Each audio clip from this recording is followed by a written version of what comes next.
بالشارع يغط عليك وفشار فوقها.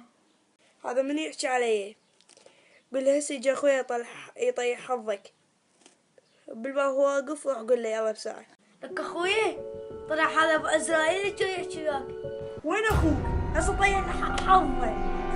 انا ابو اسرائيل اسوي الا طح. هسه صرت وياي طيح حظك اخوي. وينه اطيح هسه حظه؟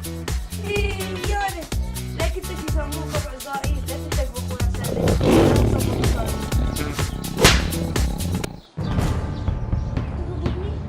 كان ابو اسرائيل حتى هذا وجهه على القميص. اخوي انا ما اسمع. اخوي ابو اسرائيل يريدك. قل له امه حابسته ما تخليه يطلع.